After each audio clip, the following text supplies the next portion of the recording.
എല്ലാവർക്കും എൻ്റെ അദൃശ്യകരങ്ങൾ എന്ന യൂട്യൂബ് ചാനലിലേക്ക് സ്വാഗതം. ഇത് എൻ്റെ ഒരു സുഹൃത്തിൻ്റെ അനുഭവമാണ്. ആ സുഹൃത്ത് ഈ ലോകം വിട്ടുപോയിട്ട് ഏകദേശം 3 വർഷമാവുന്നു. ഇതൊരു 5-6 വർഷങ്ങൾക്ക് മുൻപ് അവൾ എന്നോട് പറഞ്ഞൊരു കാര്യമാണ്. അത് നിങ്ങളുമായിട്ട് ഷെയർ ചെയ്യണം എന്നെനിക്ക് തോന്നിയത് കൊണ്ടാണ് ഞാനിവിടെ പറയുന്നത്. അവൾ ദുബായിലായിരുന്നു വർക്ക് ചെയ്യേണ്ടിയിരുന്നത്. അപ്പോൾ നാട്ടിലേക്ക് വന്നപ്പോൾ അവർ ഒരു വാടക വീട് നോക്കിയായിരുന്നു.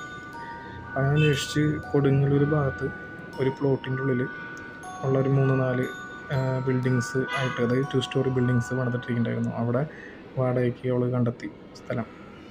അതിൽ മുകളിലത്തെ നിലയിലാണ് അവൾക്ക് താമസിക്കാനുള്ള സൗകര്യം കിട്ടിയത്.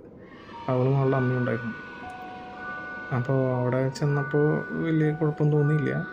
പക്ഷേ അവിടെ നിന്നൊരു താമസിച്ച് തുടങ്ങി ഏകദേശം ഒരു മാസം കഴിഞ്ഞപ്പോൾ ഫ്ലോറിൻ്റെ നിലത്ത് ചുവന്ന നിറത്തിൽ ഒരു കറകൾ ഞാൻ കണ്ടു. ഇത് കണ്ടപ്പോൾ ആദ്യം ഒരു രക്തക്കറ പോലെ തോന്നിയിരുന്നത്. പക്ഷേ തൊട്ട് മുന്നത്തെ ദിവസം നാരങ്ങ കൊണ്ടുവന്ന് കഴിച്ചപ്പോൾ ആ നാരങ്ങ നിലത്തൊട്ടി പിടിച്ചിട്ട് അങ്ങനെ ഒരു കറ പോലെ ഏതാണെന്ന് വിചാരിച്ചത്. അപ്പോൾ തൊട്ടപ്പുറത്ത് വീട്ടിലുള്ള ആൾക്കാരും വന്നിട്ട് പറഞ്ഞു, നോക്കിയപ്പോൾ പറഞ്ഞത് ഇങ്ങനെ നാരങ്ങയുടെ നീര് പോലെ തോന്നുന്നുണ്ട് എന്ന് പറഞ്ഞപ്പോൾ അതിന് വലിയ ഒരു കാര്യമായിട്ട് അവർ എടുത്തില്ല. അത് കഴിഞ്ഞ് പിന്നീട് ഒരു ദിവസം നോക്കിയപ്പോൾ അവിടെ അടുത്തുള്ള കിണറ്റിൽ പാട കെട്ടിക്കിടക്കുന്നു. എത്രത്തോളം വൃത്തിയാക്കിയാലും ഒരു മഞ്ഞ പാട തന്നെ കെട്ടിക്കിടക്കും. ഇതൊന്നും അത്ര വലിയൊരു കാര്യമാക്കാതെ അവർ മുന്നോട്ട് പോയി. അവിടെ താമസിക്കുന്ന ആൾക്കാരെല്ലാവരും ഒരു 2-3 മാസത്തിനുള്ളിൽ എത്തിയിട്ടുള്ള ഒരു പുതിയ ബിൽഡിങ്സാണ് അതെല്ലാം, ആ പ്ലോട്ടിനുള്ളിലെല്ലാം. അവർക്കൊന്നും ആ സ്ഥലത്തിനെ പറ്റി കാര്യമായിട്ട് അറിയുന്നില്ല. റെൻറ്റ് കുറവാണ്, അതുകൊണ്ട് എല്ലാവരും അവിടെ താമസിക്കാൻ വന്നുള്ളൂ. ഇവൾ താമസിക്കുന്ന ബിൽഡിങ്ങിൻ്റെ മുകളിലാണ് താമസിക്കുന്നത്. അതിൻ്റെ തൊട്ട് താഴെ ഒരു മുസ്ലിം ഫാമിലിയാണ്. ഇവളുടെ സ്റ്റെയറിനോടെ പുറത്തുകൂടെ കോണിയുണ്ട്, അതിവിടെ മുകളിലേക്ക് കയറുന്നത്. പുറത്തുള്ള കോണിയുടെ താഴെ വന്നിരുന്നിട്ട് ഇവൾ മൊബൈലിൽ ഇങ്ങനെ കളിക്കുന്ന സമയത്ത് തൊട്ടപ്പുറത്ത് തന്നെ 2 കുട്ടികൾ സംസാരിക്കുന്നത് ഇവൾ കേൾക്കുകയാണ്.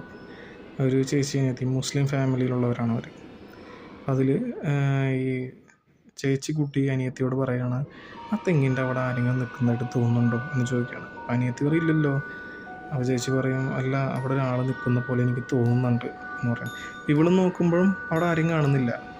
അപ്പോൾ ഇവളും വിചാരിച്ച് കുട്ടികൾ തമ്മിൽ എന്തെങ്കിലും സംസാരിക്കണമെന്ന് ഇവൾക്കും തോന്നി. അപ്പോൾ അതും ഇങ്ങനെ ഒഴിവാക്കി അവർ ശ്രദ്ധയിൽ ഇങ്ങനെ കൊടുക്കാതെ വിട്ടുപോയി. അതിനൊന്നും കാര്യമായിട്ട് എടുക്കുന്നില്ല. പിന്നെ അതുപോലെ രാത്രി കിടക്കുന്ന സമയത്ത് പുറത്തുള്ള കോണിയുടെ അടിയിൽ നിന്ന് മുകളിലേക്കും മുകളിൽ നിന്ന് താഴേക്കും ഈ നടക്കുന്ന ശബ്ദം പോലെ കേൾക്കായിരുന്നു. അപ്പോൾ ആദ്യം വിചാരിച്ചത് വല്ല പട്ടികളായിരിക്കും എന്ന് വിചാരിച്ചത്. മിക്ക ദിവസം കേൾക്കാറുണ്ട് ഇതിങ്ങനെ താഴത്തിന് മുകളിലേക്ക് നടക്കുന്നതും മുകളിൽ നേരെ താഴത്തേക്ക് നടക്കുന്നതും. ഇതിനേക്കാളും ഭീകരമായ അനുഭവങ്ങളാണ് അവർക്ക് പിന്നെ അവിടെ നേരിടേണ്ടി വന്നത്.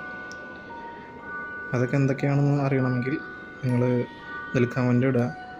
ഇത് കഥ ഇഷ്ടപ്പെടുന്നുണ്ടെങ്കിൽ മാത്രമേ തുടരുള്ളൂ. നിങ്ങളുടെ ഒരു സപ്പോർട്ട് ഉണ്ടെങ്കിൽ മാത്രം ബാക്കി ഞാൻ ഇടുന്നതായിരിക്കും.